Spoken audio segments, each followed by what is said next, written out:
Malaysia calling visa এবং তথাকথিত 12তম calling সংক্রান্ত সর্বশেষ আপডেট এপ্রিল 2026 অনুযায়ী নিচে দেওয়া হলো।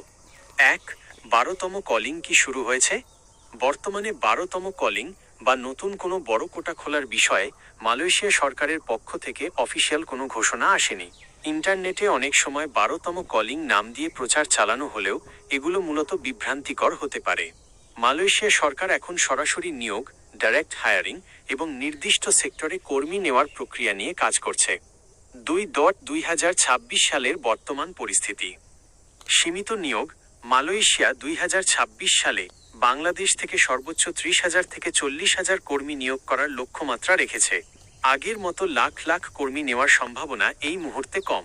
নতুন নিয়োগ পদ্ধতি। মালয়েশিয়া সরকার একটি সরাসরি নিয়োগ প্ল্যাটফর্ম, ডাইরেক্ট হায়ারিং প্ল্যাটফর্ম চালু করার সিদ্ধান্ত নিয়েছে। এর উদ্দেশ্য হল দালাল বা এজেন্টের দৌরাত্ম্য কমানো এবং নিয়োগ খরচ কমানো। এই সিস্টেমটি 2026 সালের মাঝামাঝি নাগাদ পুরোপুরি কার্যকর হওয়ার কথা। ই ভিসা, EVISA। বর্তমান ব্যবস্থায় কর্মীদের ই ভিসার মাধ্যমে আবেদন প্রক্রিয়া সম্পন্ন করতে হচ্ছে। 3.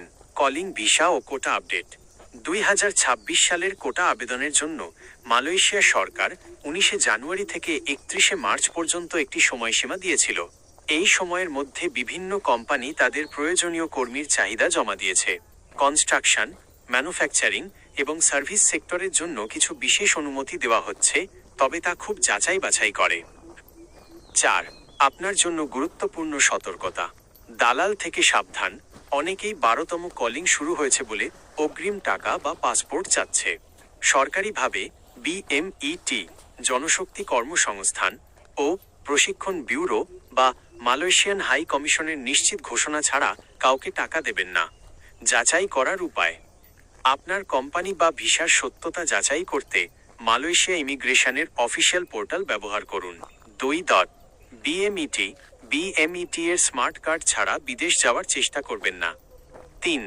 কোনো এজেন্সিকে টাকা দেওয়ার আগে তাদের লাইসেন্স সঠিক আছে কি না তা প্রবাসী কল্যাণ মন্ত্রণালয়ের ওয়েবসাইট থেকে দেখে নিন। আপনি যেহেতু কনস্ট্রাকশন সেক্টরে কাজ করেন এবং আপনার প্লাম্বিং সার্টিফিকেট আছে, তাই আপনার জন্য স্কিল্ড ক্যাটাগরিতে সরাসরি ভালো কোম্পানিতে আবেদন করার সুযোগ থাকতে পারে। কোনো নির্দিষ্ট এজেন্সি বা বিজ্ঞাপনের বিষয়ে কি আপনার সন্দেহ আছে?